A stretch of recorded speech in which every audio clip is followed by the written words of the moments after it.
आप पूरे हिंदुस्तान में चल सकते हो, जम्मू में भी चल सकते हो, मगर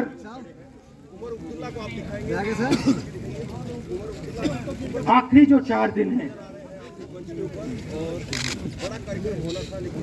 कश्मीर में आपको गाड़ी से जाना चाहिए।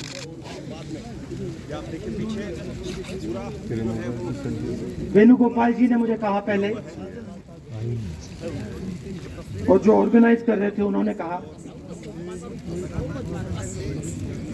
3-4 दिन पहले एडमिनिस्ट्रेशन ने कहा कि देखिए, शायद डराने के लिए, कि देखिए अगर आप पैदल चलेंगे तो आपके ऊपर ग्रेनेड फेंका जाएगा।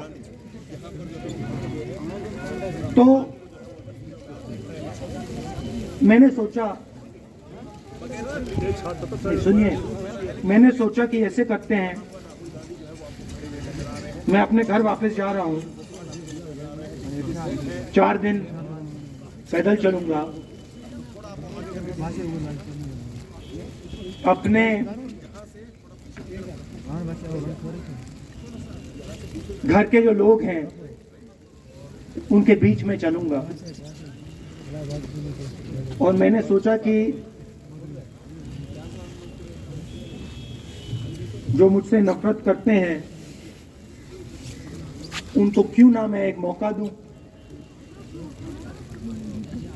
कि मेरी सफेद शर्ट का रंग बदल दें, लाल कर दें। राहुल गांधी परिवार ने मुझे सिखाया है, गांधी जी ने मुझे सिखाया है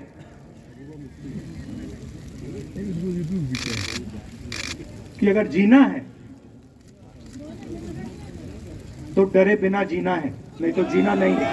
4 दिन चलूंगा, बदल दो टी शर्ट का रंग, लाल कर दो, देखी जाएगी। मगर बंद करो छाता मैडम, जो मैंने सोचा था वही हुआ।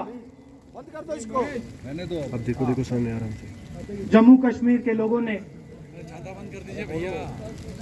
मुझे हैंड ग्रेनेड नहीं दिया, अपने दिल खोल कर प्यार दिया, गले लगा। मुझे बहुत खुशी हुई कि उन्होंने, उन सब ने मुझे अपना माना और प्यार से, बच्चों ने, बुजुर्गों ने आंसुओं से मेरा यहाँ स्वागत किया। मैं अब जम्मू कश्मीर के लोगों से और जो यहाँ हमारे सेना के लोग काम करते हैं, सीआरपीएफ के लोग काम करते हैं, उनको मैं कुछ कहना चाहता हूँ। जम्मू कश्मीर के युवाओं को, बच्चों को, माताओं को, के बीएसएफ के, आर्मी के जवानों को, उनके परिवारों को, उनके बच्चों को मैं कहना चाहता हूं, देखिए, मैं हिंसा को समझता हूं, मैंने हिंसा सही है, देखी है।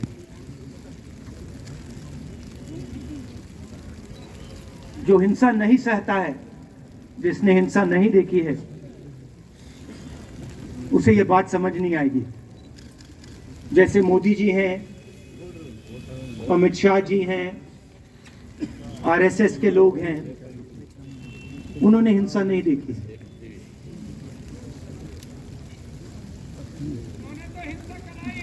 डरते हैं, नहीं डरते हैं, देखिए डरते हैं। यहाँ पे हम 4 दिन पैदल चले, मैं आपको गारंटी देके कह सकता हूं कि बीजेपी का कोई नेता ऐसे नहीं चल सकता। कश्मीर के लोग इसलिए नहीं क्योंकि जम्मू कश्मीर के लोग उनको चलने नहीं देंगे, इसलिए क्योंकि वो डरते हैं। खैर, मैं अपने जम्मू कश्मीर के लोगों को, युवाओं को, बुजुर्गों को और आर्मी के लोगों को, सीआरपीएफ, बीएसएफ लोगों को थोड़ा सा बताना चाहता हूं। देखिए, मैं जब 14 साल का था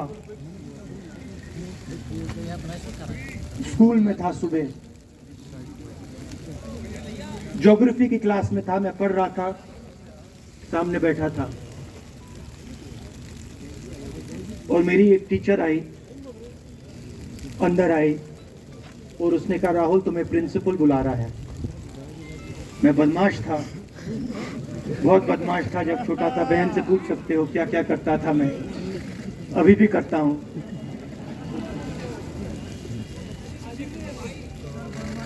मैंने सोचा प्रिंसिपल बुला रहा है, मैंने कुछ गलती की होगी, अब मार पिटेगी। वहां पे केनिंग होती थी, मैंने सोचा था अब केनिंग होगी मेरी। मगर जब मैं चल रहा था, जिस टीचर ने मुझे बुलाया उसको देखकर मुझे कुछ अजीब सा लगा। और जब मैं प्रिंसिपल के ऑफिस पहुंचा तो प्रिंसिपल ने कहा, राहुल तुम्हारे घर से फोन कॉल है।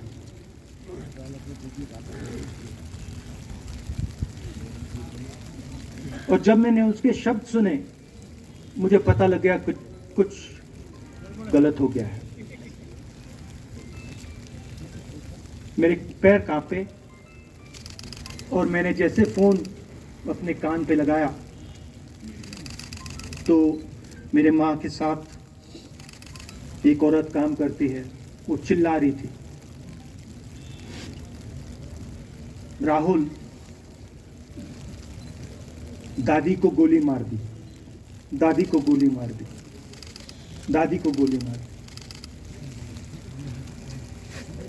14 साल का था। इंदिरा गांधी अमर रहे, अमर रहे, अमर रहे। जब तक सूरज चांद रहेगा, इंदिरा तेरा नाम रहेगा, ये जो मैं कह रहा हूँ, चांद रहेगा, इंदिरा ये जो तेरा मैं कह नाम रहा हूँ, रहेगा। ये जो मैं अभी कह रहा हूँ, ये बात प्रधानमंत्री को नहीं समझ आएगी, ये बात अमित शाह जी को नहीं समझ आएगी, ये बात डोवल जी को भी नहीं समझ आएगी, मगर ये बात कश्मीर के लोगों को समझ आएगी, ये बात सीआरपीएफ के लोगों को समझ आएगी, ये बात आर्मी के लोगों को समझ आएगी, उनके परिवारों को समझ आएगी। तो उन्होंने मुझे कहा, नाम ओंगमू है उसका, उसने कहा दादी को गोली लग गई, दादी को गोली लग गई। और फिर मुझे गाड़ी में वापस ले गए, प्रियंका को मैंने स्कूल से उठाया, मैं वापस गए।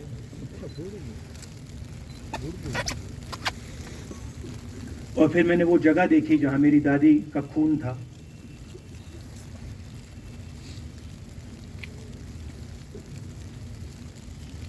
पापा आए, माँ आई, माँ बिल्कुल हिल गई थी, बोल नहीं पा रही थी।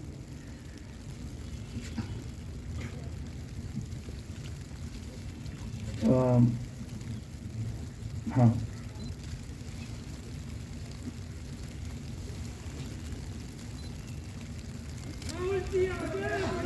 जो हम लोग हैं जिन्होंने हिंसा देखी है,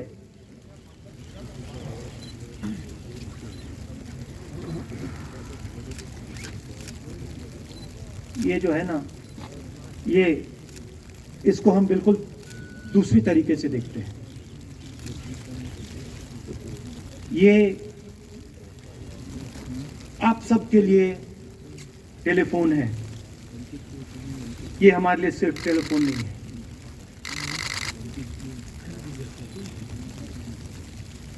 उसके बाद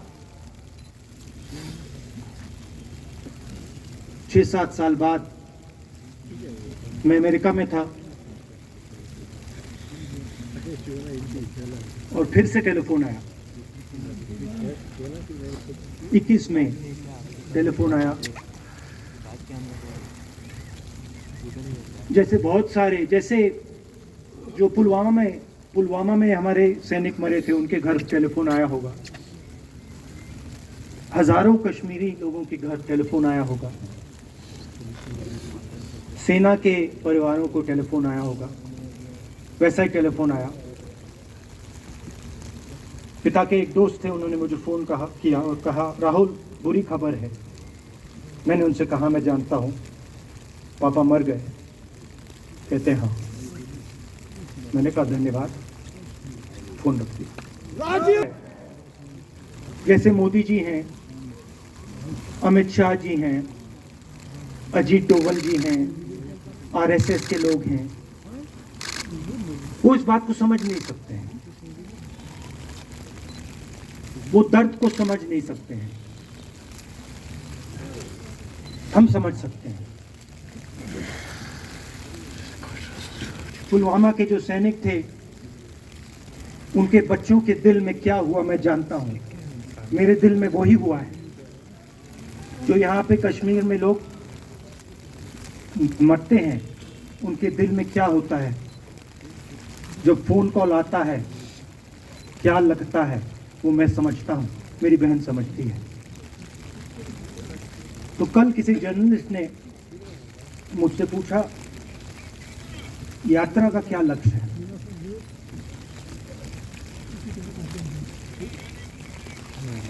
कहा कि यात्रा क्या अचीव करना चाहती है, जम्मू कश्मीर में क्या अचीव करना चाहती है। मेरे उस समय दिमाग में आया, मगर मैंने कहा नहीं बोलता हूं, कल भाषण में बोलूंगा। यात्रा का लक्ष्य है कि ये जो फोन कॉल हैं, चाहे ये आर्मी के हों, चाहे सीआरपीएफ के हों, चाहे ये कश्मीर के लोगों के हो, ये फोन कॉल बंद हो जाए।